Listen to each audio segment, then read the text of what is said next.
விஷ்ணு சஹஸ்ரநாமத்தில் பகவானுக்கு சூரசேனன் என்று பெயர் உண்டு. சூரசேனன் என்றால் யாராலும் தோற்கடிக்க முடியாத சேனையை வைத்திருப்பவர் என்று அர்த்தம். கிருஷ்ணரை பார்த்து சூரசேனா என்று அழைக்கிறார் பீஷ்மர். பொதுவாக உலகத்தில் தனக்கு நிறைய ஆள் பலம் உண்டு என்று காட்டிக்கொள்வதற்காக திறமையே இல்லாத பலரை சேர்த்து கொண்டு அந்த கூட்டத்திற்கு நான் தலைவன் என்று சொல்லிக் கொள்வார்கள். இப்படி ஒரு கூட்டத்தை சேர்த்து கொள்ளாமல் தன் சேனையில் உள்ள ஒவ்வொரு வீரனும் தோற்கடிக்க முடியாத சூரனாகவே வைத்திருப்பாராம் பகவான். அதனால் பகவானுக்கு சூரசேனன் என்று பெயர். இதை ராம அவதாரத்திலும் பார்க்கலாம், கிருஷ்ண அவதாரத்திலும் நாம் பார்க்கலாம். பொதுவாக தன் நாட்டிலிருந்து இன்னொரு நாட்டுக்கு தூது அனுப்ப அரசர்கள் நினைத்தால் தன்னுடைய சேனையில் மிகவும் பலம் குறைந்தவனையே தூதுக்கு அனுப்புவார்கள்.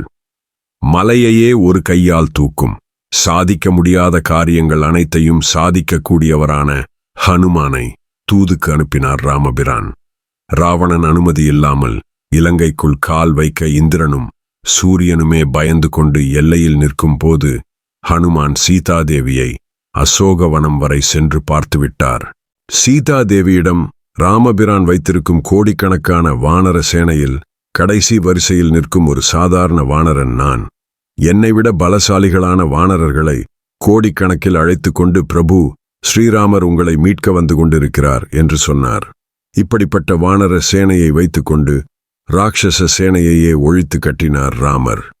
இப்படி யாராலும் தோற்கடிக்க முடியாத சூரர்களான வானரர்களை தன் சேனையில் வைத்துக் கொண்டிருந்தார் ராமபிரான். ராம அவதாரத்தில்தான் சூரசேனை வைத்திருந்தார் என்று நினைத்துவிடக்கூடாது.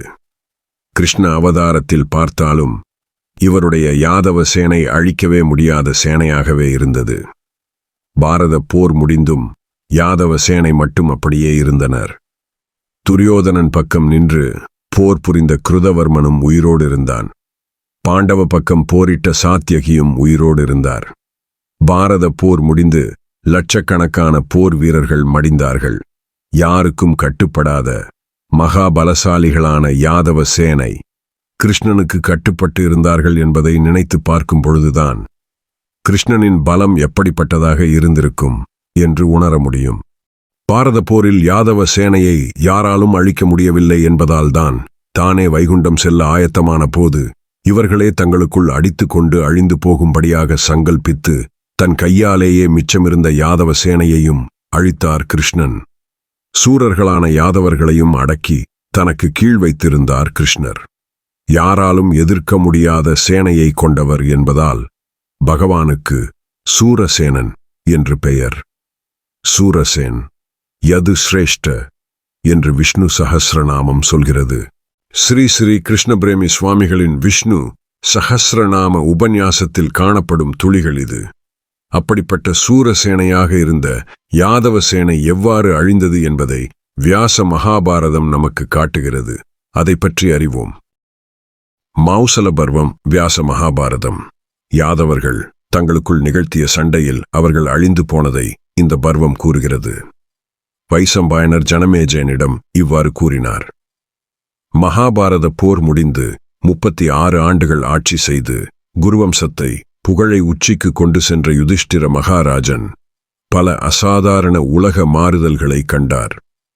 ஈரப்பதமில்லாத வறண்ட காற்று 4 புறமும் பலமாக வீசியது. மேலும் கற்கள் மழை போல பொழிந்தது. பறவைகள் வலமிருந்து இடமாக வட்டமிட ஆரம்பித்தன. பெரிய ஆறுகள் எதிர் திசையில் ஓடின. எல்லா பக்கங்களிலும் கீழ்வானம் எப்போதும் மூடுபனியால் மூடியிருந்தது. எரியும் விண்கற்கள் வானத்திலிருந்து பூமியில் விழுந்தன. அரசே, சூரியன் எப்பொழுதும் தூசியால் மூடப்பட்டிருப்பதாகத் தோன்றியது. உதய சூரியனின் ஒளி கிரணங்களை பார்த்தால் வெட்டப்பட்ட தலைகளை தாங்குவது போல தோன்றியது. சூரியன் மற்றும் சந்திரன் இரண்டையும் சுற்றி ஒவ்வொரு நாளும் அச்சத்தை ஏற்படுத்தும் ஒளிவட்டங்கள் காணப்பட்டன. இந்த வட்டங்கள் 3 வண்ணங்களை காட்டின. அவற்றின் விளிம்புகள் கருப்பு மற்றும் கரடுமுரடான மற்றும் சாம்பல் சிவப்பு நிறமாகத் தெரிந்தன. அரசே, பயம் மற்றும் ஆபத்தை முன்னறிவிக்கும் இவையும் இன்னும் பல கெட்ட சகுனங்களும் காணப்பட்டன. ஒவ்வொருவர் இதயங்களும் கவலையால் நிரப்பின. இப்படி ஒரு சூழ்நிலையை கண்ட குருமன்னன் யுதிஷ்டிரன் இரும்பு உலக்கையால் விருஷ்ணி குல மக்கள் மொத்தமாக இறந்து போனதை கேள்விப்பட்டார். பாண்டுவின் மைந்தன் யுதிஷ்டிரன், பலராமன், வாசுதேவ கிருஷ்ணன் மட்டும் உயிரோடு இருப்பதை கேள்விப்பட்டார். தன் சகோதரர்களை பீமன், அர்ஜுனன், நகுலன், சகாதேவன் வரவழைத்து இனி என்ன செய்ய வேண்டும் என்று ஆலோசனை நடத்தினார்.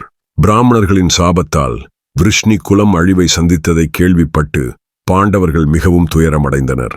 வறண்டு போகாத கடல் திடீரென்று வறண்டு போனால் எப்படி நம்பவே முடியாதோ, அதுபோல சார்ங்கபாணியான வாசுதேவனும் மறைந்து விட்டார் என்று அறிந்ததும் அந்த மாவீரர்களால் நடந்த விபரீதங்களை நம்பவே முடியவில்லை. இரும்பு உலக்கையால் விருஷ்ணி குலம் அழிந்ததை அறிந்த பாண்டவர்கள் தாங்க முடியாத துக்க சோகத்தில் மூழ்கினர்.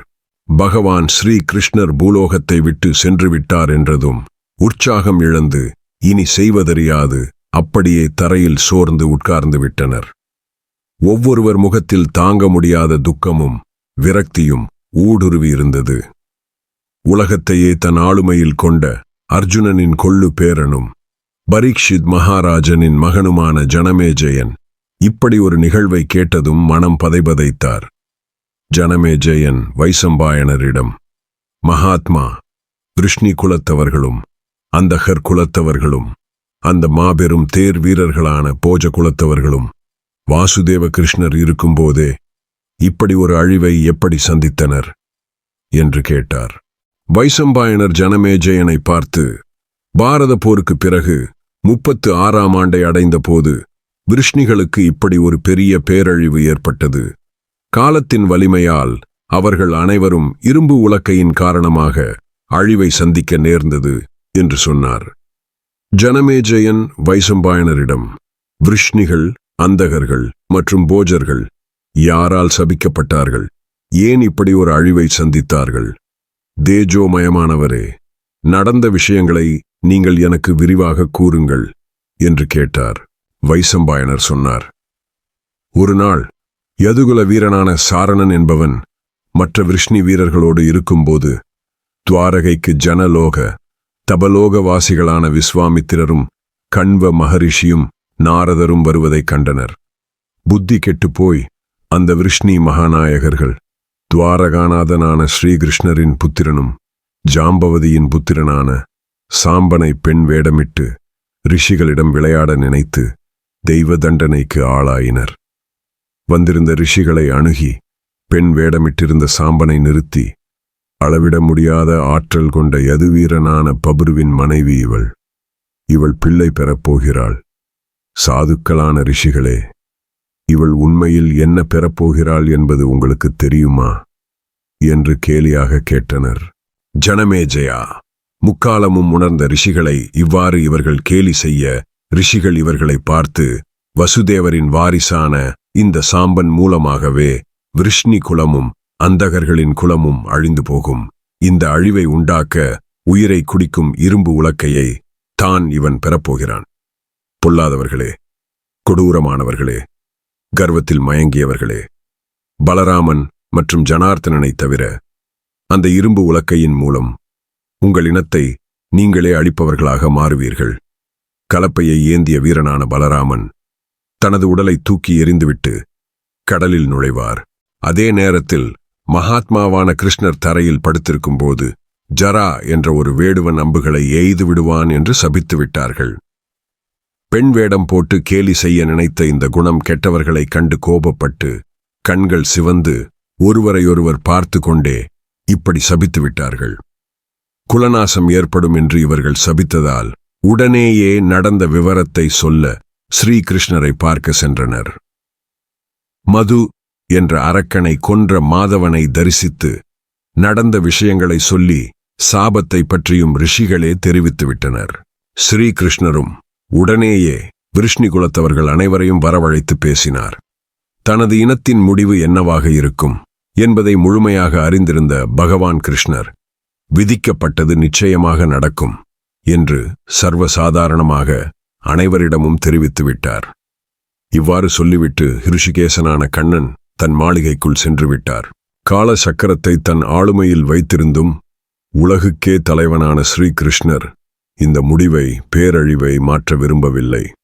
கர்ப்பம் போல இரும்பு உலக்கையை தன் வயிற்றில் கட்டி ரிஷிகளிடம் குலநாசம் ஏற்படும்படியாக சாபம் வாங்கிய பிறகு மறுநாள் விருஷ்ணிகள் மற்றும் அந்தகர்கள் இனத்தில் உள்ள அனைவரையும் சாம்பலாக்கப் போகும் அந்த இரும்பு உலக்கையையே எடுத்து கொண்டு வந்தான் சாம்பன்.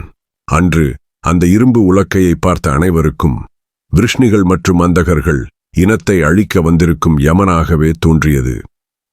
ரிஷிகளிடம் நடந்த இந்த நிகழ்வு உண்மை மாறாமல் உக்கிரசேன மகாராஜாவிடம் முறையாக தெரிவிக்கப்பட்டது. மிகுந்த மன உளைச்சல் அடைந்த உக்கிரசேன மகாராஜன் அந்த இரும்பு கம்பியை நன்றாக பொடியாக மாற்ற சொன்னார். அந்த இரும்பு உலக்கையை பொடியாக ஆக்கி கடலில் போடுவதற்கு ஆட்களை பணியமர்த்தினர். ஜனார்த்தனனுக்கும் பலராமனுக்கும் மெய்காப்பாளனாக இருக்கும் ஆகுகன் மற்றும் பப்ரு ஆகியோரின் கட்டளையின்படி அன்று முதல் அனைத்து விருஷ்ணி மக்களும் மற்றும் அந்தகர்களும் எந்த காரணத்தை கொண்டும் யாரும் மது மற்றும் போதை மருந்து தயாரிக்க கூடாது என்று நகரம் முழுவதும் கட்டளையிடப்பட்டது. எந்த வகையிலும் இரகசியமாக மதுவையும் மதுபானங்களையும் யாராவது தயாரிப்பது தெரிந்தால் அவருடைய உறவினர்களை சேர்த்து அனைவரும் சூளத்தில் ஏற்றப்படுவார்கள் என்று தெரிவிக்கப்பட்டது. அரச கட்டளைக்கு பயந்து, அது குறிப்பாக பலராமனின் கட்டளை என்று அறிந்ததும் எல்லா குடிமக்களும் சட்டத்துக்கு கட்டுப்பட்டு போதை மற்றும் மதுபானங்கள் எதையும் உற்பத்தி செய்வதை தவிர்த்தனர். வரப்போகும் பேரிடரை தவிர்க்க விருஷ்ணிகளும் அந்தகர்களும் இவ்வாறு முயற்சி செய்து கொண்டிருந்த போது காலமே உருவம் தரித்து ஒவ்வொரு நாளும் அவர்களது வீடுகளில் அலைந்து திரிந்தான். பயங்கரமான ரூபத்துடன் பெரிய உருவம் கொண்டவன் போலிருந்தான். மொட்டை தலையும் கருப்பு வெளுப்பு கலந்த நிறமாகவும் இருந்தான். விருஷ்ணிகள் தங்கள் வீடுகளுக்குள் எட்டி பார்த்தபோது சில சமயங்களில் அந்த காலனை கண்டார்கள். விருஷ்ணிகளில் இருந்த வலிமை மிக்க வில்லாளர்கள் அந்த காலன் மீது நூற்றுக்கணக்கான மற்றும் ஆயிரக்கணக்கான அம்புகளை எய்தனர். ஆனால் இவை எதுவும் அந்த காலனை துளைக்க முடியவில்லை. ஏனென்றால் அவர் எல்லா உயிரினங்களையும் அழிப்பவரே தவிர வேறு யாரும் இல்லை. நாளுக்கு நாள் பலத்த காற்று வீசியது. பல தீய சகுனங்கள் எழுந்தன. இந்த சூழ்நிலைகள் விருஷ்ணிகள் மற்றும் அந்தகர்களின் அழிவை முன்னறிவித்தன. தெருக்களில் எலிகள் நிரம்பி வழிந்தன. மண்பானைகளில் விரிசல்கள் விழுந்தன. வெளிப்படையான காரணமின்றி பானைகள் உடைந்தன. இரவில் தூங்கும் மனிதர்களின் முடி மற்றும் நகங்களை எலிகள் சாப்பிட்டன.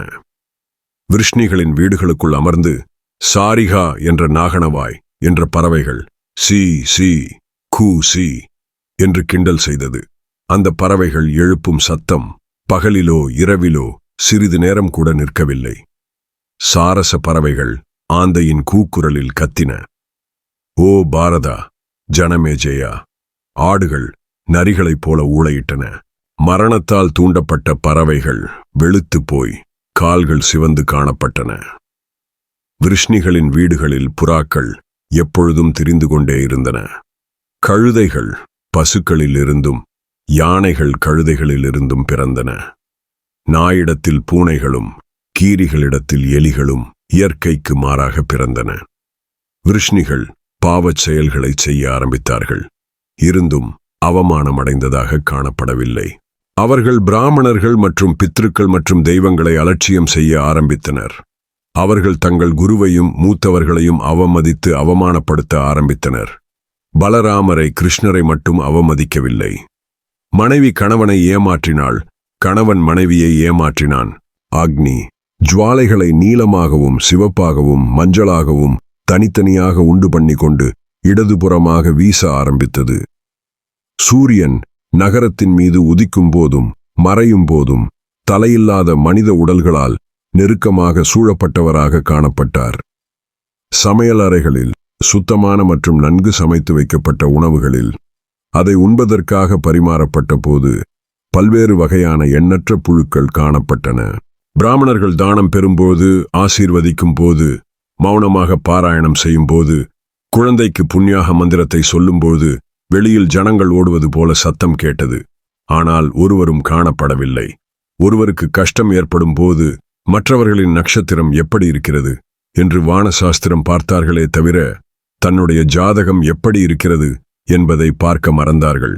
விருஷ்ணிகளின் வீட்டிலும் அந்தகர்களின் வீட்டிலும் பாஞ்சஜன்யம் ஒலிக்கும் போது அந்த ஒலி கேட்காமல் சுற்றி அனைத்து திசையிலிருந்தும் முரட்டுத்தனமான மற்றும் பயங்கரமான குரலுடன் கழுதைகள் உரத்த குரலில் முழங்கத் தொடங்கின.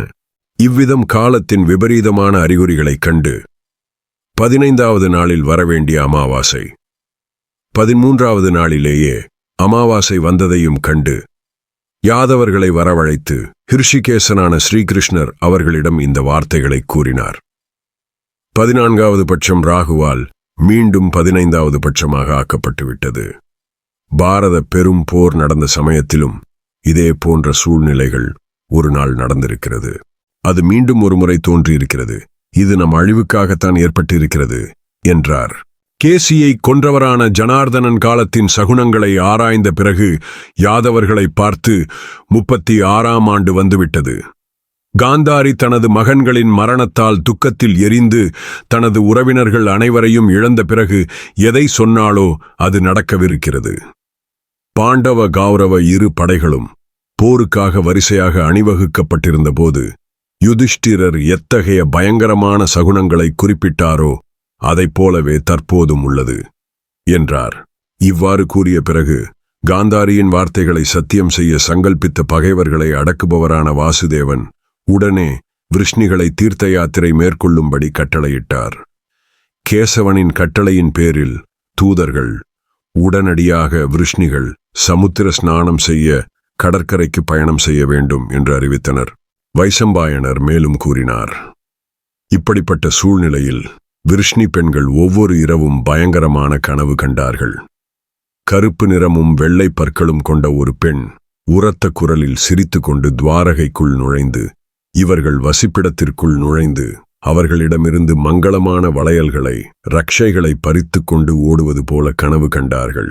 பயங்கரமான கழுகுகள் தங்கள் வீடுகளிலும் சமையல் அறைகளிலும் நுழைந்து தங்கள் உடல்களை கிழித்து தின்பது போல ஆண்கள் கனவு கண்டார்கள். அவர்களின் ஆபரணங்களும் குடைகளும் கொடிகளும் கவசங்களும் பயங்கரமான ராட்சசர்களால் பறிக்கப்பட்டது போல கனவு கண்டார்கள். அக்னி தேவனால் கொடுக்கப்பட்ட கிருஷ்ணரின் இரும்பு போன்ற மிகவும் உறுதியான சுதர்சன சக்கரம் விருஷ்ணிகள் பார்க்கும்போதே ஆகாயத்தில் பறந்து மறைந்துவிட்டது. மனதின் வேகத்திற்கு ஈடாக ஓடக்கூடிய சைப்பிய, சுக்ரீவா, மேகபுஷ்ப மற்றும் பலாஹாகா என்ற ஸ்ரீகிருஷ்ணரின் 4 குதிரைகளும் தேரோட்டியான தாருகன் பார்த்து கொண்டிருக்கும் போதே சூரிய ஒளியுடன் கூடிய வாசுதேவரின் திவ்யமான ரதத்தை இழுத்து கொண்டு சமுத்திரத்துக்கு மேலே சென்று மறைந்தன. பகவான் ஸ்ரீகிருஷ்ணரால் பெரிதும் மதித்து வணங்கப்பட்ட கருட கொடியையும் பலராமரால் பெரிதும் மதித்து வணங்கப்பட்ட பனைமரக் கொடியையும் தேவலோக அப்சரஸ்கள் எடுத்துச் சென்றனர். விருஷ்ணிகள் மற்றும் அந்தகர்கள் தீர்த்த யாத்திரை செல்லுங்கள், தீர்த்த யாத்திரை செல்லுங்கள் என்று இரவும் பகலும் சொல்லிவிட்டு புறப்பட்டனர். நடக்கும் இந்த விபரீதமான சகுனங்களை கண்டும் கேட்டும் மகாரதர்களான விருஷ்ணிகள் மற்றும் அந்தக மகாவீரர்கள் தங்கள் முழு குடும்பத்துடன் பல தீர்த்த யாத்திரைகளுக்கு செல்ல முடிவு செய்தார்கள். மகாரதர்களான விருஷ்ணிகள் மற்றும் அந்தக மகாவீரர்கள் வழிப்பயணத்திற்கு சாப்பிடவும் குடிக்கவும் பல்வேறு வகையான மதுவையும் இறைச்சிகளையும் தயார் செய்து கொண்டனர்.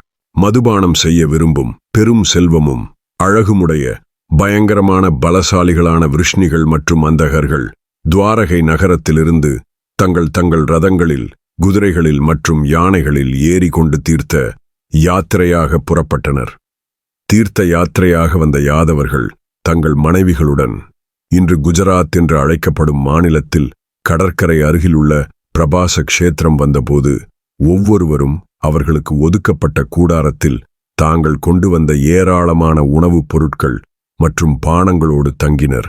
இப்படி இவர்கள் கடற்கரையில் தங்கியிருப்பதை கேள்விப்பட்ட மனிதர்களில் சிறந்தவரான யோகத்தில் நன்கு தேர்ச்சி பெற்றவரான உத்தவர் தான் மற்ற இடங்களுக்கு தீர்த்த யாத்திரை செல்லப்போவதற்கு முன் அங்கு வந்தார். ஸ்ரீகிருஷ்ணர் உத்தவரை கைகூப்பி வணங்கினார். மேலும் விருஷ்ணிகளின் அழிவு நெருங்கிவிட்டன என்பதை அறிந்த ஸ்ரீகிருஷ்ணர் உத்தவரை தடுக்க விரும்பவில்லை. காலத்தின் பிடியில் சூழப்பட்டிருந்த வலிமை மிக்க தேர்வீரர்களான விருஷ்ணிகள் மற்றும் அந்தகர்கள் மத்தியில் அப்போது உத்தவர் ஆகாயத்தையும் பூமியையும் வியாபித்து கொண்டு தேரில் பயணம் செல்வதைக் கண்டனர். விருஷ்ணிகள் பிராமணர்களுக்காக சமைத்த உணவை மதுவுடன் கலந்து குரங்குகளுக்கு கொடுத்தனர். இப்படி தகாத காரியங்களை செய்ய ஆரம்பித்த மகா பராக்கிரமசாலியான இந்த வீரர்கள் கூட்டத்தில் அன்று மதுபானமே முக்கியத்துவம் பெற்றிருந்தது. பிரபாச க்ஷேத்திர கடற்கரையில் அனைவரும் குடித்துக் கொண்டிருந்தனர். கடற்கரை முழுவதும் ஹாய் ஊய் என கூச்சலிட்டு கொண்டும் வாத்தியங்கள் ஊதி எக்காலம் செய்தும் கொண்டும் ஆடிக்கொண்டும் பாடிக்கொண்டும் நிலை தடுமாறி கும்மாளமடித்தனர். பகவான் கிருஷ்ணர் பார்த்து கொண்டிருக்கும் போதே மகாரதர்களான கிருதவர்மா, யுயுதானன் என்ற சாத்யகி மற்றும் கதன் ஆகியோருடன் பலராமரும் குடிக்கத் தொடங்கினார். கூடவே காசி அரசன் பப்ருவும் குடிக்கத் தொடங்கினார். அப்பொழுது மது அருந்திய போதையில் இருந்த யுயுதானன் என்ற சாத்யகி அந்த கூட்டத்தின் நடுவே இருந்த கிருதவர்மனை பார்த்து ஏளனமாகச் சிரித்து அவமதிக்க ஆரம்பித்தான். இறந்து போன மனிதர்களை தாக்குவது போல தூங்கிக் கொண்டிருந்தவர்களை கொன்றவனை க்ஷத்ரியனாக எப்படி ஏற்க முடியும்? அடே ஹார்திக்கின் மகனே, நீ செய்த இந்த கீழ்த்தரமான காரியத்தை யாதவர்கள் ஒருபோதும் பொறுத்து கொள்ள மாட்டார்கள் என்றான். சாத்யகி இப்படி சொன்னதும் மகாரதர்களில் முதன்மையான ருக்மிணிக்கும் ஸ்ரீகிருஷ்ணருக்கும் பிறந்த பிரத்யும்னன் ஹார்திக்கின் மகன் செய்த செயலை நினைத்து வெறுப்படைந்து அவனை அவமானப்படுத்தும் நோக்கில் சாத்யகி சொன்னதை ஆமோதித்து பாராட்டினான். இதனால் மிகவும் கோபமடைந்த கிருதவர்மா அலட்சியப்படுத்தும் விதமாக சாத்யகியின் பக்கம் இடது கையை சுட்டிக்காட்டி பேச ஆரம்பித்தான். அர்ஜுனனால் போர்க்களத்தில் கை அறுக்கப்பட்ட பிறகு யோகத்தில் உயிர் துறப்பதற்காக அமர்ந்திருந்த சோமதத்தனின் மகனான பூரிஸ்ரவசின் தலையை வெட்டி கொடூரமாகக் கொன்றாயே, இதுதான் உன் வீரமா என்றான் கிருதவர்மன். ஆயுதம் இல்லாமல் இருந்த அபிமன்யுவை பலபேர் சேர்ந்து கொன்றதற்கு பதில் கொடுப்பதற்காக அன்று சாத்யகி ஆயுதம் இல்லாமல் இருந்த பூரிஸ்ரவசின் தலையை வெட்டி சாய்த்தான். கண்ணனும் சாத்யகியும் இணைப்பிரியா நண்பர்கள். சாத்யகி யாதவ மகாவீரன். அர்ஜுனனுக்கு வழக்கையாக பாரத போரில் இருந்தான் சாத்யகி. பகை வீரர்களை அழிப்பவரான கேசவன் கிருதவர்மனுடைய இந்த பேச்சை கேட்டதும் கோபமாக பார்த்தார். பின்னர் சாத்யகி ஸ்ரீ கிருஷ்ணரை பார்த்து, ஷமந்தக மணிக்காக கிருதவர்மா சத்ராஜித்தை என்னவெல்லாம் செய்தான் என்றான். தன் தகப்பனார் சத்ரார்ஜித் இறந்ததற்கான காரணத்தை கேட்ட சத்யபாமா கோபமும் கண்ணீருமாக கேசவன் அருகில் சென்று அவர் மடியில் அமர, இதை பார்த்த சாத்யகிக்கு கிருதவர்மா மீது கோபம் அதிகரித்தது. உடனே கோபத்துடன் சாத்யகி எழுந்து உறங்கிக் கொண்டிருந்த திரௌபதியின் 5 புதல்வர்கள் திருஷ்டத்யும்னன் மற்றும் சிகண்டி ஆகியோரை துரோணரின் மகனின் துணையுடன் கொலை செய்த இவனையும் வழி அனுப்பி வைக்கப் போகிறேன். இது சத்தியத்தின் மீது சத்தியம் சத்யபாமா. கிருதவர்மாவின் வாழ்க்கையும் புகழும் இன்றோடு முடிந்துவிட்டன என்றான். இப்படி சொல்லிவிட்டு கிருதவர்மனை நோக்கி விரைந்த சாத்யகி கேசவன் பார்க்க அவனது தலையை வாளால் சீவி எறிந்தான். இப்படி செய்த பிறகு சாத்யகி மேலும் அங்கிருந்த மற்றவர்களையும் தாக்கத் தொடங்கினான். சாத்யகி மேலும் அங்கு அனர்த்தம் விளைவித்துவிடக் கூடாது என்பதற்காக ரிஷிகேசனான ஸ்ரீ கிருஷ்ணர் ஓடி சென்று தடுத்தார். ஜனமே ஜெயா. இருப்பினும் நடந்த கலவரத்தால் ஆட்கொள்ளப்பட்டிருந்த போஜ வீரர்கள், அந்தகரர்கள் அனைவரும் அணியாக சேர்ந்து கொண்டு சைனேயனின் பேரனான சாத்யகியை சூழ்ந்தனர். மகா தேஜஸை உடையவரும் காலத்தை அறிந்தவருமான ஜனார்தனன் சாத்யகியின் மீது கோபத்துடன் 4 திசையிலிருந்தும் தாக்க வரும் இவர்களை கண்டும் கோபம் கொள்ளாமல் அசையாமல் நின்றார். விதியாலும் குடிபோதையாலும் கட்டுப்பட்டிருந்த யுயுதானனை தாங்கள் சாப்பிட்டு கையில் வைத்திருந்த பாத்திரங்களாலேயே அடிக்க ஆரம்பித்தனர். சைனேயனின் பேரன் சாத்யகி இவ்வாறு தாக்கப்பட்ட போது ருக்மணியின் மகன் பிரத்யும்னன் மிகவும் கோபமடைந்தான். போஜர்கள் மற்றும் அந்தகர்களுடன் சண்டையில் ஈடுபட்டிருந்த சாத்யகியை மீட்பதற்காக பிரத்யும்னன் விரைந்து சென்றான். மிகுந்த பலமும் ஆற்றலும் கொண்டிருந்த இருவரும் மிகுந்த தைரியத்துடன் தங்களை சூழ்ந்திருந்த போஜர்கள் மற்றும் அந்தகர்களுடன் சண்டையிட்டனர். இருந்தாலும் எதிர்ப்பு மிகவும் அதிகமாக இருந்ததால் இருவருமே ஸ்ரீகிருஷ்ணரின் பார்வையிலேயே கொல்லப்பட்டனர். யதுநந்தனான ஸ்ரீகிருஷ்ணர் தன் மகனும் சைனேயனின் பேரனும் தன் கண் எதிரே கொல்லப்பட்டதை கண்டதும் கோபத்தோடு அங்கு விளைந்திருந்த கோரைப்புல்லை பிடுங்கி எடுத்துக்கொண்டார். அந்த கையளவு புல் இடியின் ஆற்றலினால் பயங்கரமான இரும்பு உலக்கை போல ஆனது. அதை வைத்துக்கொண்டே ஸ்ரீகிருஷ்ணர் தனக்கு முன் வந்த அனைவரையும் அடித்து ஒழித்தார். ஏற்பட்ட கலவரத்தால் தூண்டப்பட்ட அந்தகர்களும் போஜர்களும் சாத்யகியின் சைனேயர்களும் யாதவ விருஷ்ணிகளும் அந்த கலவரத்தில் ஒருவரையொருவர் அங்கு இருந்த கோரை புல்லை பிடுங்கி தாக்கிக் கொள்ள ஆரம்பித்தனர். அரசே, உண்மையில் அவர்களில் எவரெல்லாம் கோபத்தோடு அந்த கோரை புல்லை பிடுங்கினார்களோ அவர்களது கைகளில் புற்களே இடி மின்னல் போல மாறியது. அங்குள்ள ஒவ்வொரு புல்லும் பயங்கரமான இரும்பு உலக்கை போல மாறியிருந்தது. ஜனமே ஜெயா, இவையெல்லாம் பிராமண சாபத்தால் நிகழ்ந்தவை. புல் என்று நினைத்து அதை பிடுங்கி ஒருவர் மீது ஒருவர் தாக்க ஆரம்பிக்க எளிதில் துளைக்க முடியாத உலோகத்தையும் உடைத்து துளைப்பதைக் கண்டார்கள். உண்மையில் ஒவ்வொரு கோரை புல்லும் இடி போல சக்தியை உமிழ்ந்து கொண்டு பயங்கரமான உலக்கை போல மாறியிருந்தது. மகன் தந்தையை கொல்ல ஆரம்பித்தான். தகப்பன் மகனை கொன்றான். ஓ பாரதா! மது அருந்தி மதம் பிடித்து போயிருந்த இவர்கள் யுத்தம் செய்ய விரைந்து ஒருவர் மீது ஒருவர் விழுந்தனர். குகுரர்களும் அந்தகர்களும் விட்டிற்பூச்சிகள் தானாக நெருப்பில் வந்து விழுவது போல மரணத்தை தழுவினர். இத்தனை நாசம் ஏற்படுவதை பார்த்தும் காலத்தின் கட்டுப்பாட்டால் சூழப்பட்ட மற்றவர்களுக்கு ஓடும் புத்தி கூட உண்டாகவில்லை. அப்பொழுது காலத்தை அறிந்த வாசுதேவ கிருஷ்ணர் கையில் உலக்கையாக மாறியிருந்த கோரை புற்களை பிடித்துக்கொண்டே நின்று கொண்டிருந்தார். பாரதா, நடந்த கலவரத்தில் தன் பிள்ளைகளான சாம்பனும் சாருதேஷ்ணனும் பிரத்யும்னனும் அனிருத்தனும் கொல்லப்பட கோபம் கொண்டார். கதனும் கொல்லப்பட்டு விழுந்து கிடக்க பெருங்கோபம் கொண்டு ஒருவர் கூட மிச்சமாகாமல் அனைவரையும் கொன்று குவித்தார். இப்படி கடுங்கோபத்தோடு சண்டையிட்ட வாசுதேவ கிருஷ்ணரிடம் பப்ருவும் தாருகனும் சொன்னதை கேளுங்கள். வாசுதேவ கிருஷ்ணரிடம், பகவானே, இங்கு கூடியிருந்த அனைவரும் உம்மால் கொல்லப்பட்டனர். பலராமரை காணவில்லை. அவரிடத்தை தேடுங்கள். அவர் இருக்குமிடம் செல்வோம் என்றனர். பிறகு வாசுதேவரும் தாருகனும் பப்ருவும் பலராமர் இருக்கும் இடத்தை நோக்கி வேகமாக சென்றனர். அளவற்ற பராக்கிரமுள்ள பலராமர் யாரும் இல்லாத இடத்தில் மரத்தினடியில் சிந்தனையில் அமர்ந்திருந்ததை பார்த்தனர். அப்போது வாசுதேவ கிருஷ்ணர் பலராமர் அருகில் சென்று தன்னுடைய தேரோட்டியான தாருகனை பார்த்து, நீ கௌரவர்களிடம் சென்று அர்ஜுனனிடம் யாதவர்களுக்கு நேர்ந்த பெரிய நாசத்தை முழுவதுமாக சொல். பிறகு யாதவர்கள் பிராமண சாபத்தால் அழிந்து போனதை கேட்டு சீக்கிரம் இங்கு வரச் சொல் என்று உத்தரவிட்டார். துக்கத்தால் தன் புலன்களை இழந்தவனாக இருந்த தாருகன் குருதேசத்தை நோக்கி தேரை செலுத்தினான். பிறகு வாசுதேவர் தாருகன் சென்ற பிறகு அங்கிருந்த பப்ருவை பார்த்து, நீ ஸ்திரீகளை ரட்சிக்க உடனே செல்.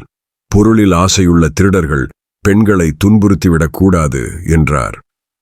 இவ்வாறு கேசவனால் கட்டளையிடப்பட்ட பப்ரு இன்னும் மது போதை தெளியாமல் இருந்தாலும் தன் உறவினர்களின் படுகொலையால் துக்கத்துடன் புறப்பட்டுச் சென்றான்.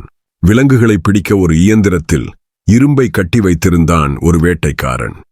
யாதவ வீரனான பப்ரு தனியாக சென்று கொண்டிருந்த போது அந்த இரும்பு திடீரென இவன் மீது விழுந்து கேசவனின் கண்முன்னே உயிரை பறித்துவிட்டது. பிராமணர்களின் சாபம் அவனையும் கொன்றது. இவ்வாறு இறந்துவிட்ட பப்ருவை கண்ட ஸ்ரீகிருஷ்ணர் சோர்வடைந்து விடாமல் பலராமரை பார்த்து, ராமா, நான் இப்பொழுதே சென்று ஸ்திரீகளை அரசரிடம் ஒப்படைத்துவிட்டு வந்து விடுகிறேன். நீர் இந்த இடத்திலேயே என்னை எதிர்பார்த்து கொண்டிரும் என்று சொல்லிவிட்டு துவாரகா நகரம் நோக்கி விரைந்தார். துவாரகையை அடைந்த வாசுதேவ ஸ்ரீகிருஷ்ணர் தன் தந்தை வசுதேவரை பார்த்து, நீங்கள் அர்ஜுனன் வரவை எதிர்பார்த்து கொண்டிருங்கள். அதுவரை அனைத்து ஸ்திரீகளையும் ரட்சியுங்கள். பலராமர் வனத்தின் மத்தியில் என்னை எதிர்பார்த்து கொண்டிருக்கிறார்.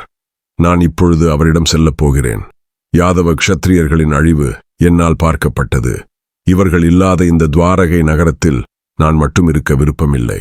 ஆகையால் நான் வனத்தில் இருக்கும் பலராமர் இருக்கும் இடத்திற்கு சென்று தவம் செய்ய போகிறேன். இதை உங்களிடம் தெரிவிக்கவே வந்தேன் என்று சொல்லி பாதத்தை தொட்டு வணங்கிவிட்டு வனம் நோக்கி புறப்பட்டார். அப்போது துவாரகையில் உள்ள அனைத்து பெண்களும் குழந்தைகளும் பெரும் சோகத்தில் கதறி அழுதனர். இவர்களின் அழுகை உரத்த சத்தத்தை கேட்ட கேசவன் திரும்பி வந்து அவர்களை நோக்கி, அர்ஜுனன் இங்கு சீக்கிரத்தில் வந்து விடுவான். உத்தமமானவனான அர்ஜுனன் உங்களை துக்கத்திலிருந்து விடுவிப்பான். இப்படி சமாதானம் சொல்லிவிட்டு ஸ்ரீகிருஷ்ணர் வனம் சென்று பலராமரை பார்த்தார். யோகத்தில் அமர்ந்திருந்த பலராமரின் வாயிலிருந்து வெண்மையான நிறமுடைய பெரிய நாகம் வெளியேறியது. அதை ஸ்ரீகிருஷ்ணர் பார்த்து கொண்டிருக்கும் போதே 1000 தலைகளுடன் மலை போன்ற சரீரத்தோடு சிவந்த முகத்துடன் வெளிப்பட்ட அந்த நாகம் சரீரத்தை விட்டுவிட்டு பெருங்கடலில் பிரவேசிக்க சமுத்திரராஜன், பல தேவலோக நாகங்கள், பல புனித நதி தேவதைகள் பிரத்யக்ஷமாகி அவரை மரியாதையுடன் வரவேற்றனர். ஜனமேஜயா, கார்கோடகனும் வாசுகியும், தக்ஷகனும், பிருதுஸ்ரவனும், வருணனும், குஞ்சரனும், மிஸ்ரியும், சங்கனும், குமுதனும், புண்டரிகனும், உயரான்மாவான திருதராஷ்டிரனும், ஹ்ராதனும், கிராதனும், சிதிகண்டனும், உக்ரதேஜாசும், சக்கரமந்தன் அதிஷாண்டன் என்ற இரு முதன்மையான நாகர்களும், துர்முகனும், அம்பரிஷனும், மன்னன் வருணனும் எதிர் சென்று அவருக்கு அர்க்கியமும் பாத்தியமும் கொடுத்து பூஜித்தனர். குசலம் விசாரித்து தங்கள் தங்கள் மரியாதையை செலுத்தினர்.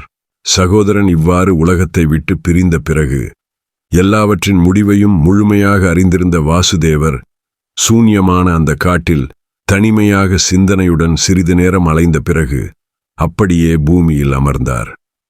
அப்போது கிருஷ்ணர் முன்பு, காந்தாரி முன்பு தனக்கு கொடுத்த சாபத்தையும் எச்சில் பாயசத்தை வாயில் போட்டுக்கொண்ட போது துர்வாசர் சொன்னதையும் நினைத்தார். விருஷணீக்களும் அந்தகர்களும் அழிந்த பிறகு இதற்கு முன் இருந்த கௌரவர்களும் அழிந்து விட்டதால், தன் காரியம் முடிந்து விட்டதால் காலத்தை அனுசரித்து புறப்படத் தயாரானார் பகவான் ஸ்ரீகிருஷ்ணர். உடனே இந்திரியங்களை அடக்கினார். எல்லா பொருட்களின் தத்துவத்தை அறிந்தவரான வாசுதேவர் ஸ்வயமே பரமாத்மாவாக இருந்தாலும் எல்லா சந்தேகங்களையும் போக்குவதற்கும், முடிவுகளை உறுதி செய்வதற்கும், 3 உலகங்களையும் நிலைநிறுத்துவதற்கும், உலகத்தை உருவாக்குவதற்கும் அத்ரியின் மகனான துர்வாசரின் வார்த்தைகளை உண்மையாக்க விரும்பி கிளம்ப தயாரானார். கிருஷ்ணர் தனது புலன்கள், பேச்சு, மனம் அனைத்தையும் அடக்கிக் கொண்டு உயர்ந்த யோகத்தில் தன்னை கிடத்தி அப்படியே தரையில் படுத்துக்கொண்டார். அப்பொழுது மிருகங்களை வேட்டையாடக்கூடிய ஜரன் என்ற வேடன் ஒருவன் அங்கு வந்தான்.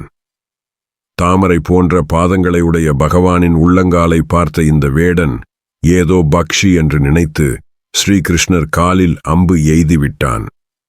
ஓடி சென்று பார்த்தபோது யோகத்தை ஆசிரயித்து மஞ்சள் நிற ஆடை அணிந்து பல கைகளுடன் தரையில் சயனித்துக் கொண்டிருக்கும் பகவானை பார்த்தான் ஜரன். இப்படி பல கைகளோடு பகவானாக காட்சி தர ஜரன் தான் செய்த குற்றத்தை எண்ணி மனம் நடுங்கி அவருடைய 2 பாதங்களையும் தன் தலை மீது வைத்து கொண்டான். பகவான் ஸ்ரீகிருஷ்ணர் ஜரனை ஆறுதல் படுத்தினார். ஜரன் நிமித்தமாக வைகுண்டம் செல்ல திட்டமிட்ட பகவான் தன் ரூபத்துடன் உலகை பிரகாசித்துக் கொண்டே உயர சென்றார். பகவான் மேல் உலகத்தை நோக்கி புறப்படுவதை கண்டதும் வாசவன் என்ற இந்திரனும், அஸ்வினி குமாரர்களும், 11 ருத்ரர்களும், 12 ஆதித்யர்களும், 8 வசுக்களும், விஸ்வேதேவர்களும், முனிகளும், சித்தர்களும், கந்தர்வர்களில் முதன்மையானவர்களும் அப்சரஸ்களுடன் அவரை எதிர்கொண்டு அழைக்க வந்தனர். பிறகு மன்னா, அபரிமிதமான சக்தி கொண்ட பகவான் நாராயணன், அனைத்தையும் படைத்தவன், அனைத்தையும் அழிப்பவனுமான யோகத்தின் முதல்வன், சொர்க்க லோகங்களை தனது மகிமையால் நிரப்பி கற்பனைக்கு எட்டாத அவரது ஸ்தானத்தை அடைந்தார். இப்படி பகவான் ஸ்ரீகிருஷ்ணர் தன் ஸ்தானத்தில் அமர்ந்த பிறகு தேவர்கள், தேவரிஷிகள், சாரணர்கள், கந்தர்வர்களில் முதன்மையானவர்கள் மற்றும் பல அழகான அப்சரஸ்கள் மற்றும் சித்தர்கள் மற்றும் சாத்தியர்களை அருகில் சென்று நமஸ்கரித்தனர். அனைவரும் பணிவுடன் குனிந்து அவரை வணங்கினர். ராஜன், ஈசனான ஸ்ரீகிருஷ்ணரை தேவர்கள் அனைவரும் கொண்டாடினர். முனிவர்களும் முனிவர்களுள் முதன்மையான பலர் சேர்ந்து கொண்டு அவரை வேதத்தின் ருக்குகளால் பூஜித்தார்கள். கந்தர்வர்கள் ஸ்தோத்திரம் செய்து பாடினார்கள். பகவானை புகழ்ந்தனர். இந்திரன் மகிழ்ச்சியுடன் அவரை கொண்டாடினான். இதற்கிடையில் தாருகன் குருதேசம் சென்று பிரிதாவின் என்ற குந்தியின் மகன்களான அந்த வலிமை மிக்க தேர்வீரர்களை பார்த்து விருஷ்ணி க்ஷத்திரியர்கள் ஒருவரை ஒருவர் இரும்பு உலக்கையால் தங்களை தாங்களே அடித்துக் கொண்டு அழிந்து போனது பற்றி தெரிவித்தார். க்ஷத்திரிய வீரர்களான விருஷ்ணிகள், போஜர்கள், அந்தகர்கள், குகுரர்கள் அனைவரும் அழிந்து போனதை கேள்விப்பட்ட பாண்டவர்கள் துக்கத்தால் துடிதுடித்தனர். பின்னர் கேசவனின் பிரியமான நண்பனான அர்ஜுனன் தன் சகோதரர்களிடம் விடை பெற்று தனது தாய் மாமாவை பார்க்க புறப்பட்டார்.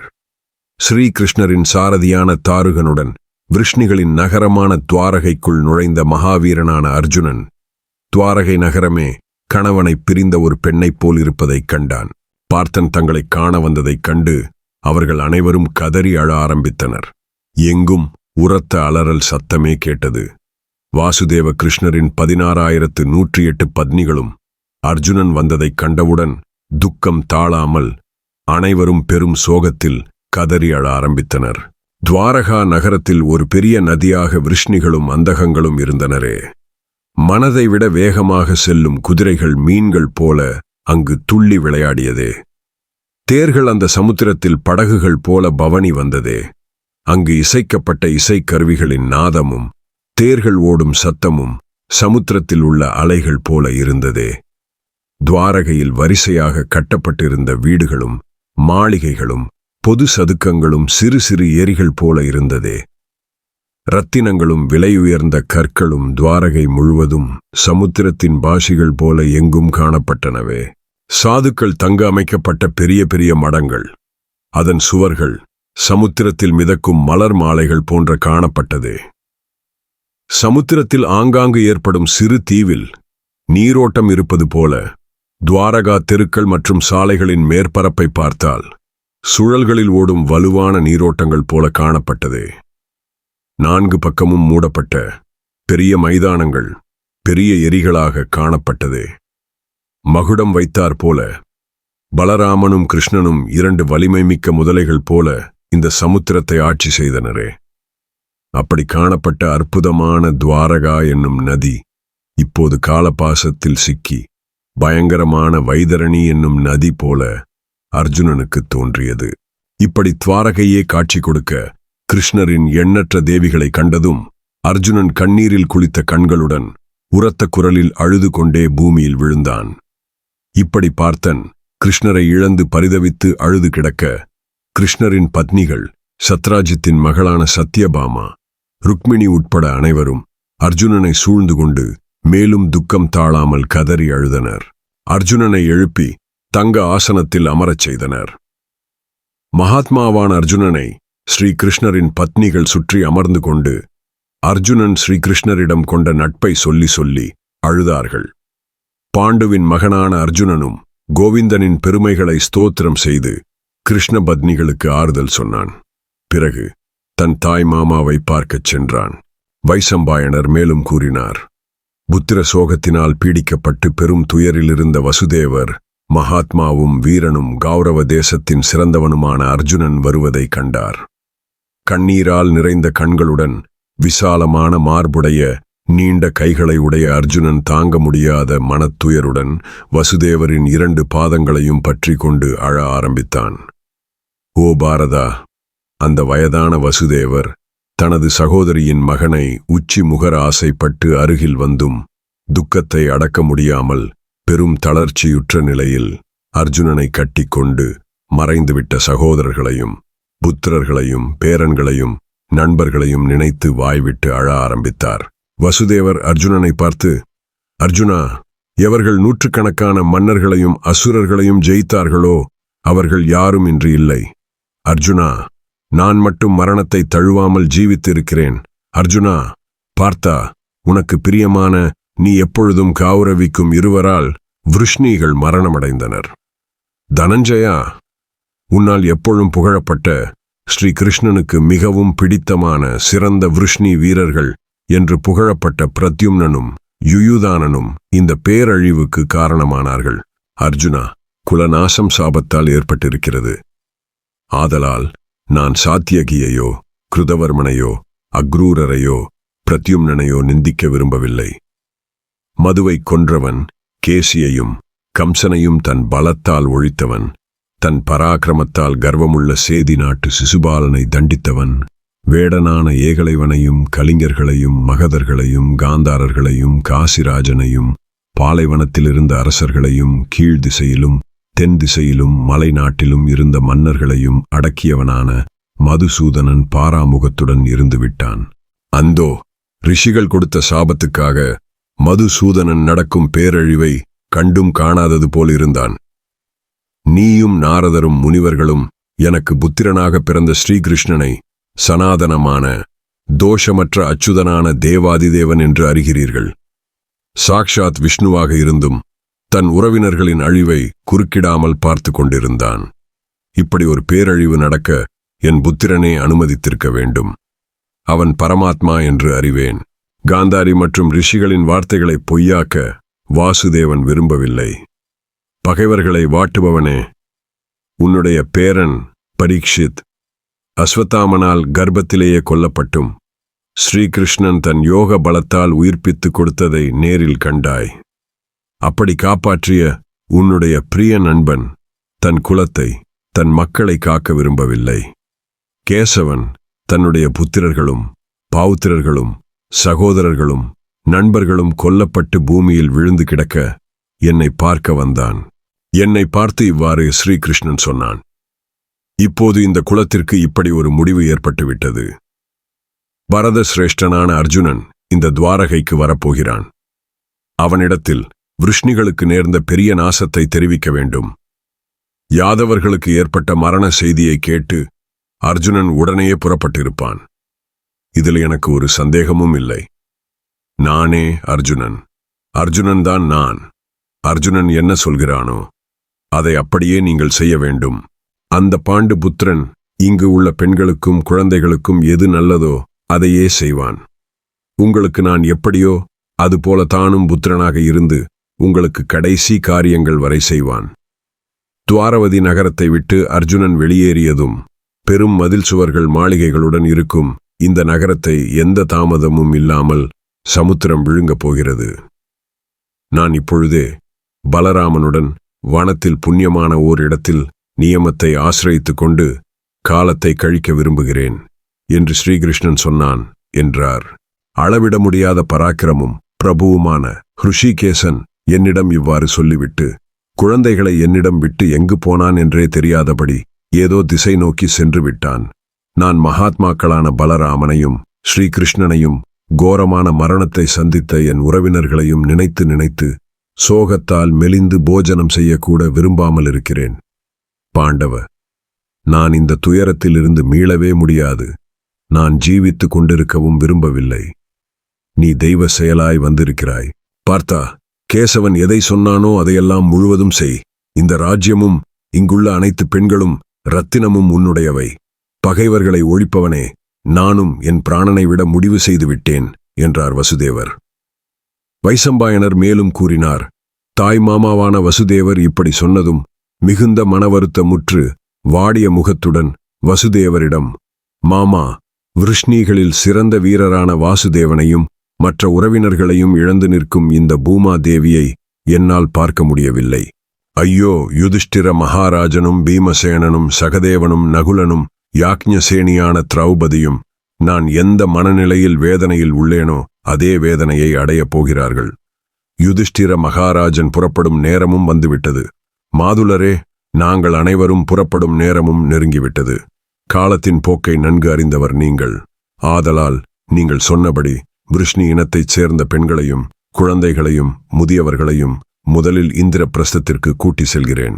மாமாவான வசுதேவரிடம் இவ்வாறு கூறிய அர்ஜுனன் அடுத்ததாக தாருகனை பார்த்து, விருஷ்ணி வீரர்களின் தலைமை அதிகாரிகளை தாமதமின்றி பார்க்க விரும்புகிறேன் என்று சொல்லிவிட்டு வீர அர்ஜுனன் அழிந்து போன மகாரதர்களை நினைத்து கொண்டே பெரும் துக்கத்துடன் சுதர்மா என்றழைக்கப்பட்ட யாதவர்களின் அரசவைக்குள் நுழைந்தான். அங்கிருந்த ஆசனத்தில் அமர்ந்ததும் பிராமணர்கள் உட்பட அனைத்து குடிமக்களும் அனைத்து மந்திரிகளும் வந்து அவரை சூழ்ந்து நின்றனர்.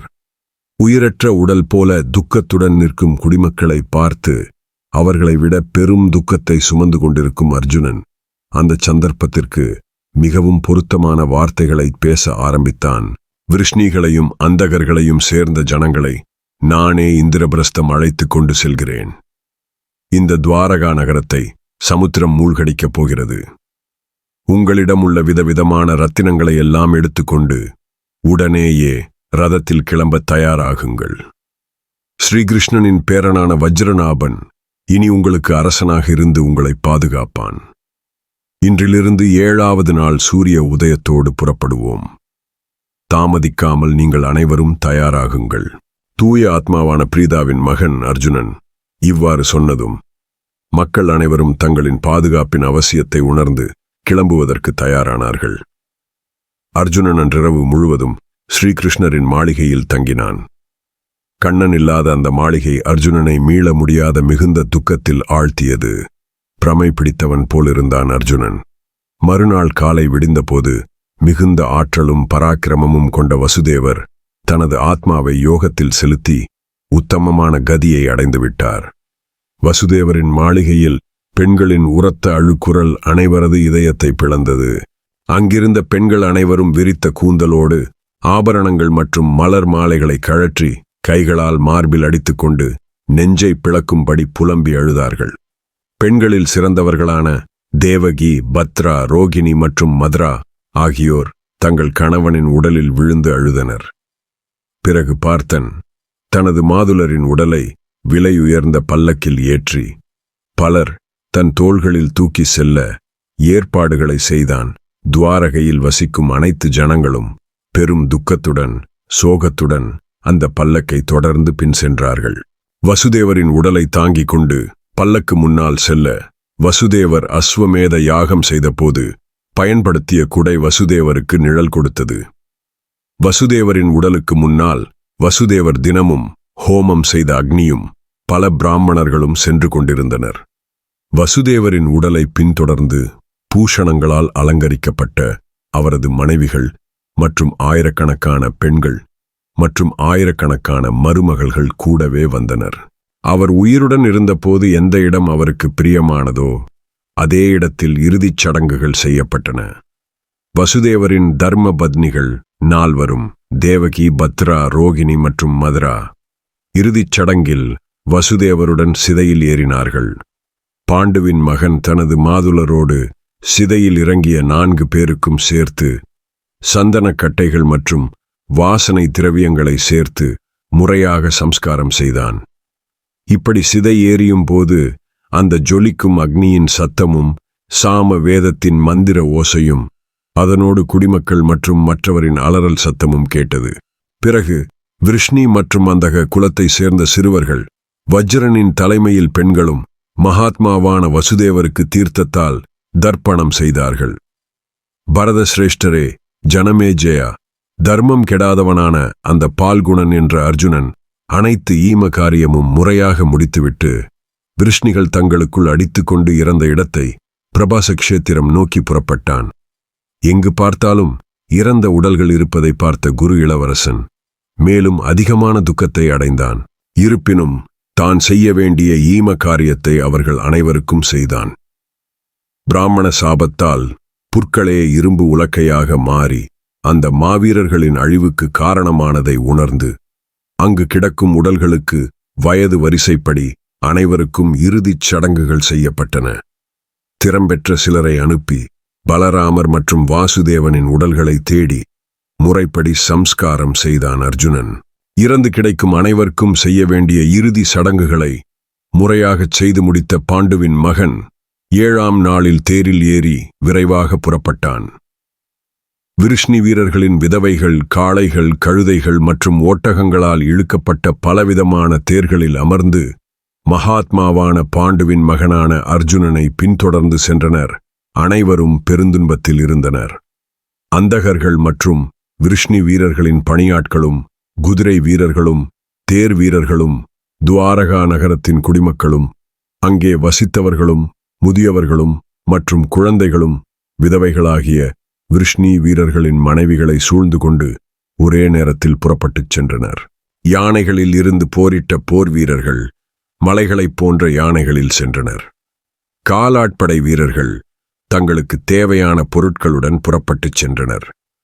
பிராமணர்கள், க்ஷத்திரியர்கள், வைசியர்கள், செல்வந்தர்களாக இருந்த சூத்திரர்கள் அனைவரும் வாசுதேவ ஸ்ரீ கிருஷ்ணரின் மீதமிருந்த 16,000 மகிஷிகள் மற்றும் ஸ்ரீ கிருஷ்ணனின் பேரனான வஜ்ரநாபனை முன்னிட்டுக் கொண்டு சென்றனர்.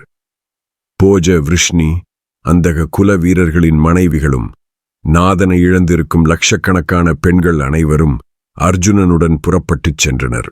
தேர் வீரர்களில் முதன்மையானவனும் எதிரிகளை வெல்பவனுமான பிரீதாவின் மகன் அர்ஜுனன் செல்வம் நிறைந்த பெருங்கடலை போல காணப்படும் விருஷ்ணிகளின் இந்த பெரும் ஊர்வலத்தின் வழியை பாதுகாத்துச் சென்றான். துவாரகா நகர மக்கள் அனைவரும் புறப்பட்டதும் சுறா மீன்களுக்கும் முதலைகளுக்கும் இல்லமாக இருக்கும் பெருங்கடலானது ரத்தினங்கள் நிறைந்திருந்த துவாரகையை நீரில் மூழ்கச் செய்தது. அர்ஜுனன் எந்த எந்த நிலப்பகுதியை கடந்தானோ அந்த இடங்கள் உடனடியாக பெருங்கடலின் நீரில் மூழ்கத் தொடங்கியது. அற்புதம் நிறைந்த இந்த காட்சியைக் கண்ட துவாரகாவாசிகள் ஓ ஓ தெய்வமே என்று சொல்லிக்கொண்டே வேக வேகமாக நடந்தனர். தனஞ்சயன் துவாரகையிலிருந்து கிளம்பி காடுகள், மலைகள் மற்றும் நதிகளின் ஓரத்தில் விருஷ்ணி பெண்களுக்கு ஆங்காங்கு ஓய்வு கொடுத்து மெதுவாக அழைத்து சென்றான். 5 நீர்நிலைகளை கொண்ட பஞ்சநதி தேசத்தை, அதாவது இன்றைய பஞ்சாப் தேசத்தை அடைந்த க்ஷத்ரியனான தனஞ்சயன் அங்கு தானியங்கள், காளைகள், பசுக்கள் நிறைந்த ஒரு இடத்தில் பெரிய முகாமை அமைத்தான். பாரதா, ஜனமேஜயா, நாதனை இழந்த அந்த விதவைகளின் பாதை பிரீதாவின் மகனான அர்ஜுனனால் மட்டுமே பாதுகாக்கப்படுவதைக் கண்ட கள்வர்கள் பேராசை கொண்டனர். அப்போது பேராசை கொண்ட பாப காரியங்களை செய்யும் அமங்கலமானவர்களாக காட்சி கொடுக்கும் ஆபீரர்கள் ஒன்று கூடி தங்களுக்கு பேசிக் கொண்டார்கள். ஒரே ஒரு வில்லாளியான அர்ஜுனன் மட்டுமே இருக்கிறான். இந்த குதிரைப்படை அணிவகுப்பில் குழந்தைகளும் முதியவர்களும் இருக்கிறார்கள். நம்மை மீறி அர்ஜுனன் இவர்களின் வழியை பாதுகாத்து வருகிறான். விருஷ்ணி வீரர்கள் சக்தியற்றவர்களாக இருக்கின்றனர் என்று பேசிக்கொண்டனர். ஆயிரக்கணக்கில் இருந்த கள்வர்கள் கையில் தடி எடுத்துக்கொண்டு கொள்ளையடிக்க விரும்பி விருஷ்ணிகளை நோக்கி முன்னேறினர். காலத்தின் தூண்டுதலால் சிங்கத்தைப் போல கர்ஜித்து கொண்டே கொள்ளையடிக்கும் விருப்பத்துடன் அங்கிருந்தவர்களை அச்சுறுத்தியவாறு அந்த பெருங்கூட்டத்தின் மீது பாய்ந்தனர். ஊர்வலத்தை தாக்கும் கள்வர்களை பார்த்த குந்தியின் மகன் கவுந்தேயன் மேலும் முன்னேறி செல்லாமல் தன் சேனையுடன் திரும்பி கள்வர்கள் இருக்கும் இடத்தை நோக்கிச் சென்றான். வலிமை மிக்க புஜங்களை கொண்ட போர் வீரனான அர்ஜுனன் தாக்கிக் கொண்டிருந்த கள்வர்களை பார்த்து சிரித்தவாறே, தர்மத்தை அறியாதவர்களே, உங்கள் உயிர் மீது உங்களுக்கு ஆசையிருந்தால் திரும்பிவிடுங்கள். நான் என் பாணங்களால் உங்கள் உடல்களை துளைத்து உயிரை எடுக்கும்போது இதற்காக வருந்துவீர்கள் என்றான். இப்படி அர்ஜுனன் எச்சரித்தும் அலட்சியம் செய்த அவர்கள் மீண்டும் மீண்டும் அர்ஜுனனால் தடுக்கப்பட்டாலும் ஜனங்கள் மீது பாய்ந்தனர். அப்போது அர்ஜுனன் திவ்யமானதும் அழிவற்றதுமான தன் தெய்வீக வில்லுக்கு நான் பூட்டத் தொடங்கினான். மிக்க பரபரப்பான சூழ்நிலையில், பலர் தாக்கும் நிலையில் பெரும் சிரமத்துடன் தன்னுடைய காண்டீபத்தில் நான் பூட்டினான். பெரும் அபாயத்தை ஏற்படுத்த முயற்சிக்கும் இந்த கள்வர்கள் கூட்டத்தை ஒழிக்க அர்ஜுனன் தெய்வீக அஸ்திரங்களை வரவழைக்க நினைத்தும் மந்திரங்கள் மனத்தில் தோன்றவில்லை. போரின் கடுமையையும் தன் ஆயுத வலிமையின் இழப்பையும் தெய்வீக ஆயுதங்கள் தோன்றாமையையும் கண்ட அர்ஜுனன் பெரிதும் அவமானமடைந்தான். யானைகளிலும் தேரிலும் குதிரையிலும் போரிட்ட விருஷ்ணி வீரர்கள் தடியை வைத்துக் கொண்டு தாக்க வந்த கள்வர்களை தடுக்க முடியாமல், விருஷ்ணி பெண்கள் அபகரிக்கப்படுவதை தடுக்க முடியாமல் நின்றனர். கள்வர்கள் கூட்டம் பெரியதாக இருந்தது. கள்வர்கள் பல்வேறு முனைகளில் தாக்க ஆரம்பித்தனர். அர்ஜுனன் தன்னால் முடிந்த அளவு விருஷ்ணி பெண்களை பாதுகாக்க முயன்றாலும் அவனால் கள்வர்களை வெல்ல முடியவில்லை. போர் வீரர்கள் அனைவரும் பார்த்து கொண்டிருக்கும் போதே பெண்களில் முதன்மையான பலர் கள்வர்களால் இழுத்துச் செல்லப்பட்டனர். அதே சமயம் சிலர் தாங்களே விரும்பி அந்த கள்வர்களுடன் செல்லத் தொடங்கினர். பலமிக்க அர்ஜுனன் விருஷ்ணிகளின் பணியாட்களுடன் சேர்ந்து கொண்டு காண்டீவத்தில் இருந்து ஏவப்பட்ட பாணங்களால் கள்வர்களை தாக்கினான். மன்னா ஜனமேஜயா, எனினும் விரைவில் அவனது பாணங்கள் அனைத்தும் தீர்ந்து போயின. இது நாள் வரை அவனது பாணங்கள் வற்றாதவையாக இருந்தன. இப்போது அவை தீர்ந்து போயின. தன் பாணங்கள் தீர்ந்ததைக் கண்ட அர்ஜுனன் பெருந்துன்பத்தில் பீடிக்கப்பட்டான். இருந்தாலும் தன் காண்டீபத்தின் முனைகளினால் அந்த கள்வர்களை தாக்கத் தொடங்கினான். ஜனமேஜயா, இருந்தபோதும் அந்த மிலேச்சர்கள் பார்த்தன் பார்த்து கொண்டிருக்கும் போதே விருஷ்ணிகள் மற்றும் அந்தக குல பெண்களில் முதன்மையானோர் பலரை அபகரித்து கொண்டு 4 புறமும் சென்று விட்டார்கள். யாரிடமும் தோற்று அறியாத பலமிக்க தனஞ்சயன் தன் கண்முன் நடப்பதைக் கண்டு இவை அனைத்தும் விதியின் விளையாட்டு என்று கருதினான். திவ்ய அஸ்திரங்கள் தோன்றாததையும், தன் புஜங்கள் வலிமை இழந்ததையும், தன் காண்டீபம் தனக்கு கீழ்ப்படியாமல் இருந்ததையும் நினைத்து பெருமூச்சு விட்டான். அர்ஜுனன் நடந்தவை அனைத்தும் விதியின் விளையாட்டு என்று புரிந்து கொண்டு உற்சாகத்தை இழந்தான். மன்னா ஜனமேஜயா, முன்பு கொண்டிருந்த பலத்தை இப்போதுதான் கொண்டிருக்கவில்லை என்று சொல்லி அவன் மேலும் முயற்சி செய்வதை நிறுத்தினான். மகாத்மாவான அந்த அர்ஜுனன் எஞ்சியிருந்த செல்வத்தையும் மிச்சமிருந்த விருஷ்ணி பெண்களையும் அழைத்துக் கொண்டு குருக்ஷேத்திரம் வந்து சேர்ந்தான். குருவம்சத்தில் தோன்றிய அர்ஜுனன் எஞ்சியிருந்த விருஷ்ணிகளை பல தேசங்களில் குடிபுக வழி செய்தான். கிருதவர்மனின் மகனை போஜர்களின் ஆட்சி செய்த தேசமான மார்த்திகாவதம் என்றழைக்கப்படும் நகரத்தில் அரசாட்சி புரிய சொல்லி எஞ்சியிருந்த போஜ மன்னனின் பெண்களை அங்கு அனுப்பினான். குழந்தைகள், முதியவர்கள், பெண்கள் ஆகியோருடன் எஞ்சியிருந்தவர்களை பாதுகாத்த அந்த பாண்டுவின் மகன் குதிரைகளை இழந்து நடந்து வந்தவர்களை இந்திரபிரஸ்த நகரத்தில், அதாவது இன்றைய டில்லியில் வசிக்க சொன்னான். தர்மம் தெரிந்த அர்ஜுனன் சாத்யகியின் அன்பு மகனை அரசனாக்கி மற்றும் சில முதியவர்கள், குழந்தைகள் மற்றும் பெண்களோடு சரஸ்வதி ஆற்றங்கரையில் இடம் கொடுத்து வசிக்க செய்தான். இந்திரபிரஸ்தத்தின் ஆட்சி, அதாவது டெல்லி, ஸ்ரீகிருஷ்ணனின் கொள்ளுப்பேரனான வஜ்ரனுக்கு கொடுக்கப்பட்டது. அக்ரூரரை இழந்த அவருடைய மனைவிகள் வனம் செல்ல விரும்பினார்கள். வஜ்ரநாபன் எத்தனை தடுத்தும் கேளாமல் அவர்கள் சென்றுவிட்டனர். ருக்மிணி தேவி, காந்தார இளவரசி, சைபியை, ஹைமவதி, ஜாம்பவதி ஆகியோர் அக்னி பிரவேசம் செய்துவிட்டனர். சத்யபாமா மற்றும் கிருஷ்ணருக்கு பிரியப்பட்ட பிற தேவிகளும் வனம் செல்வதாக நிச்சயித்துக் கொண்டு புறப்பட்டு சென்றுவிட்டனர். துவாரகாவதியிலிருந்து அர்ஜுனனை பின்பற்றி வந்த அனைவரும் குழுக்களாக பிரிக்கப்பட்டு வஜ்ரனிடம் ஒப்படைக்கப்பட்டனர். அந்த சந்தர்ப்பத்திற்கு ஏற்ற செயல்கள் அனைத்தையும் செய்த அர்ஜுனன் கண்ணீரால் குளித்த கண்களுடன் வியாசரின் ஆசிரமத்திற்குள் நுழைந்தான். அங்கே கிருஷ்ணத்வைபாயனர் என்னும் வியாச பகவான் மனசாந்தியுடன் சுகமாக அமர்ந்திருப்பதை அர்ஜுனன் கண்டான்.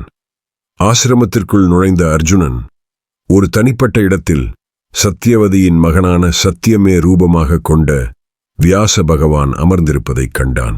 உயர்ந்த நோன்புகளைக் கொண்டவரும் கடமைகள் அனைத்தின் அறிவை கொண்டவருமான அந்த முனிவரை அணுகிய அவன், நான் அர்ஜுனன் வந்திருக்கிறேன் என்று சொல்லி காத்திருந்தான்.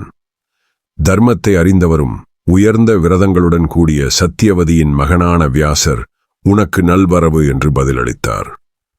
மனக்கலக்கமில்லாத மகாமுனிவர் அர்ஜுனனை பார்த்து இருக்கையில் அமர்வாயாக என்று சொன்னார். அர்ஜுனன் பெரிதும் உற்சாகம் இழந்தவனாகவும் மீண்டும் மீண்டும் பெருமூச்சு விடுபவனாகவும் கவலை நிறைந்தவனாகவும் இருப்பதைக் கண்ட வியாசர் அர்ஜுனனை பார்த்து, பிராமணனை கொன்றாயா அல்லது போரில் வெல்லப்பட்டாயா? பொலிவு இழந்து காணப்படுகிறாயே. பரத சிரேஷ்டா, நீ எவராலும் வீழ்த்தப்பட்டாயா என்பதை நான் அறியேன். அர்ஜுனா, நீ ஏன் பெரிதும் நொந்து போன தன்மையுடன் இருக்கிறாய்? இவற்றைச் சொல்வதில் உண்மையில் எத்தீங்கும் இல்லையெனில் அனைத்தையும் எனக்குச் சொல்வதே உனக்குத் தகும் என்றார் வியாசர். அர்ஜுனன் வியாசரிடம், மேகம் போன்ற நிறத்தை கொண்டவனும் தாமரை இதழ்களைப் போன்ற அகன்ற விழிகளைக் கொண்டவனுமான ஸ்ரீ கிருஷ்ணன் பலராமருடன் தன் சரீரத்தை விட்டுவிட்டு சென்று விட்டார். பிரபாசத்தில் பிராமண சாபத்தில் உண்டான இரும்பு உலக்கைகளின் மூலம் விருஷ்ணி வீரர்களுக்கு பயங்கரமான அழிவு ஏற்பட்டது. ஒரே ஒரு வீரன் கூட அதில் தப்பவில்லை. மகாத்மாக்களும் சிங்கம் போன்ற செருக்குடையவர்களும் பெரும் வலிமை கொண்டவர்களுமான போஜ, அந்தக, விருஷ்ணி குலத்து வீரர்கள் போரில் ஒருவரையொருவர் அடித்துக்கொண்டு இறந்துவிட்டனர். இரும்பு போலத் தெரியும் கரங்களைக் கொண்டவர்களும் கனத்த பரிகங்களின் ஈட்டிகளின் தாக்குதலையும் தாங்க வல்லவர்களுமான அவர்கள் அனைவரும் ஐயோ ஒரு புல்லால் கொல்லப்பட்டனர். கால ஓட்டத்தின் முரணை பாருங்கள். வலிமை மிக்க கரங்களைக் கொண்ட 5 லட்சம் போர் வீரர்கள் இவ்வாறு வீழ்த்தப்பட்டனர். ஒருவரை ஒருவர் அடித்துக்கொண்டு அவர்கள் அழிவை அடைந்தனர். அளவிலா சக்தி கொண்ட யாதவ வீரர்களுக்கு நேர்ந்த இந்த பேரழிவையும் புகழ்மிக்க கிருஷ்ணன் மறைந்ததையும் மீண்டும் மீண்டும் நினைத்து மனதில் அமைதியை இழந்து தவிக்கிறேன். பெருங்கடல் வற்றியதைப் போல, மலை நகர்ந்ததைப் போல, சொர்க்கம் விழுந்ததைப் போல, நெருப்பு குளிர்ந்ததைப் போல நம்ப முடியாததாக இருக்கிறது. சாரங்கபாணியின் துணையை இழந்த நான் மனதளவில் எதிலும் ஈடுபட இயலாதவன் ஆகிவிட்டேன். இவ்வுலகில் நான் வாழ விரும்பவில்லை. தபோதனரே, இதைவிட அதிக துன்பம் நிறைந்த மற்றொரு நிகழ்ச்சியும் நடந்துவிட்டது. அதை மீண்டும் மீண்டும் நினைத்தே என் இதயம் பிளக்கிறது. பிராமணரே, 5 நீர்நிலைகள் உள்ள பஞ்சநதி தீரத்தில் நான் பார்த்து கொண்டிருக்கும் போதே ஆயிரக்கணக்கான விருஷ்ணி பெண்கள் ஆபிரர்களால் அபகரிக்கப்பட்டனர். என் காண்டீபத்தை நான் எடுத்தபோது அதில் நான் பூட்டுவதற்கு திறமையற்றவனாக நான் இருந்தேன். என் கரங்களில் இருந்த வலிமை முன்பு இருந்தது போல இல்லை. மகாமுனி வியாசரே, என்னுடைய பல்வேறு வகையான திவ்ய ஆயுதங்கள் வெளிப்படத் தவறின. மேலும் என் பானங்கள் விரைவில் தீர்ந்து போயின. அளக்க முடியாதவனும் 4 கரங்களை கொண்டவனும் சங்கு சக்கரம் கதாயுதம் தரித்தவனும் மஞ்சள் ஆடை உடுத்தியவனும் கரிய நிறத்தவனும் தாமரை இதழ்களுக்கு ஒப்பான இளஞ்சிவப்பு ஓடும் கண்களையும் கொண்டவனை இப்போது என்னால் காண முடியவில்லையே. ஐயோ, அந்த கோவிந்தனை என் கண்கள் காணவில்லையே. முதலில் எவனுடைய சக்தியால் பகை துருப்புகள் அனைத்தையும் எரித்து காண்டீவத்திலிருந்து ஏவப்பட்ட கணைகளால் அதன் பிறகு அவர்களை கொன்றேனோ, அந்த கோவிந்தனை இப்போது என்னால் காண முடியாமல் நான் துயரால் நிறைகிறேன். என் தலை கிறுகிறுக்கிறது. உற்சாகம் இழந்து கவலையால் துளைக்கப்பட்டிருக்கும் நான் என் மனதில் அமைதியை இழந்து தவிக்கிறேன். வீர ஜனார்த்தனன் இல்லாமல் நான் வாழத் துணியேன். எப்போது விஷ்ணு இந்த பூமியை விட்டுச் சென்று விட்டான் என்பதை கேட்டேனோ, அப்போதே என் கண்கள் மங்கிப் போயின. அனைத்தும் என் பார்வையில் இருந்து மறைந்தன. மனிதர்களில் சிறந்தவரே, உற்றார் உறவினரை இழந்து ஆற்றலும் கொள்ளை போனவனான எனக்கு நீங்கள் க்ஷேமம் ஏது என்று உபதேசிக்க வேண்டும் என்று அர்ஜுனன் பிரார்த்தித்தான். வியாசர் அர்ஜுனனிடம், விருஷ்ணி மற்றும் அந்தக குலங்களின் வலிமை மிக்க தேர்வீரர்கள் அனைவரும் பிராமணர்களின் சாபத்தால் எரிக்கப்பட்டனர். ஓ குருவம்ச சிரேஷ்டனே, அவர்களின் அழிவுக்காக நீ வருந்துவது தகாது. விதிக்கப்பட்டதே நடந்திருக்கிறது. அந்த மகாவீரர்களின் விதியும் இதுவே. ஸ்ரீகிருஷ்ணன் இந்த விதியை கலங்கடிக்க முழுவதும் தகுந்தவெனினும் அது நடக்க வேண்டும் என்று அனுமதித்து விட்டான். கோவிந்தன் அசையும் மற்றும் அசையாத உயிரினங்கள் அனைத்துடன் கூடிய அண்டத்தின் போக்கையே மாற்றக்கூடியவன். மகாத்மாக்களான பிராமணர்களின் சாபத்தை குறித்துச் சொல்ல வேறென்ன இருக்கிறது? எவன் உன் மீது கொண்ட அன்பின் மூலம் சக்கரம் மற்றும் கதாயுதம் தரித்துக்கொண்டு உன் முன்பு செல்வானோ, அவன் 4 கரம் கொண்ட புராதனமான வாசுதேவன் ஆவான். அகன்ற விழிகளைக் கொண்ட கிருஷ்ணன் பூமியின் பாரத்தை குறைத்து தன்னுடைய சரீரத்தை விட்டு தன்னுடைய உயர்ந்த இடத்தை அடைந்திருக்கிறான். புருஷ சிரேஷ்டனே, வலிமை மிக்க கரங்களைக் கொண்ட வீரனே, பீமனையும் நகுல சகாதேவனையும் உதவியாக கொண்ட உன்னாலும் தேவர்களின் பெரும்பணி நிறைவேறியிருக்கிறது. குருகுலத்தில் புகழ் பெற்றவனே, நீயும் உன் சகோதரர்களும் உங்களுடைய வாழ்வின் பெரும் நோக்கத்தை நிறைவேற்றிவிட்டதால் நீங்கள் அனைவருமே வெற்றி மகுடம் சூட்டப்பட்டவர்கள் என நான் உங்களை கருதுகிறேன். பாரதா, ஒருவனுக்கு நல்ல காலம் நடக்கும்போது புத்தியும் ஆற்றலும் தொலைநோக்கு பார்வையும் எழுகிறது. அவனுக்கே எதிர்மறையான கெட்ட காலம் வரும்போது புத்தியும் ஆற்றலும் தொலைநோக்கு பார்வையும் வேலை செய்யாமல் மறைந்து போகும். புத்தி, ஆற்றல், தொலைநோக்கு பார்வை இவை அனைத்துக்கும் வேறாக காலமே உள்ளது. தனஞ்சயா, உண்மையில் காலமே அண்டத்தின் வித்தாகும். மேலும் காலமே தன் விருப்பப்படி அனைத்தையும் ஈர்க்கிறது. நீங்கள் இவ்வுலகத்தில் இருந்து செல்வதற்கான வேளை வந்துவிட்டது.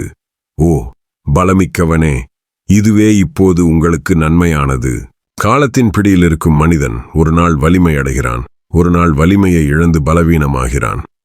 ஒருவன் தேர்ந்தவனாகி பிறரை ஆட்சி செய்கிறான், பிறகு அவனே அந்நிலையை இழந்து பிறரின் ஆணைகளுக்கு கீழ்ப்படியும் ஒரு பணியாளனாகிறான். உன் ஆயுதங்கள் உனக்கு பல வெற்றிகளை கொடுத்துவிட்டு தாம் வந்த இடத்திற்கே சென்று விட்டன. அவற்றுக்கான காலம் வரும்போது அவை மீண்டும் உன் கரங்களில் வரும். பாரதா, நீங்கள் அனைவரும் உயர்ந்த கதியை அடைவதற்கான காலம் வந்துவிட்டது. பாரத குலத்தில் புகழ் பெற்றவனே, இதுவே உங்கள் அனைவருக்குமான உயர்ந்த நன்மை என நான் கருதுகிறேன் என்றார் வியாசர். வைசம்பாயனர் ஜனமேஜயனிடம் தொடர்ந்தார். அளவிலா சக்தி கொண்ட வியாசரின் இந்த வார்த்தைகளை கேட்ட அர்ஜுனன் அவரது அனுமதியை பெற்றுக்கொண்டு யானையின் பெயரால் அழைக்கப்படும் ஹஸ்தினாபுர நகரத்திற்கு திரும்பினான். ஹஸ்தினாபுரம் நுழைந்த அந்த அர்ஜுனன் யுதிஷ்டிரனை அணுகி விருஷ்ணிகளுக்கு நடந்தது குறித்து அனைத்தையும் சொன்னான்.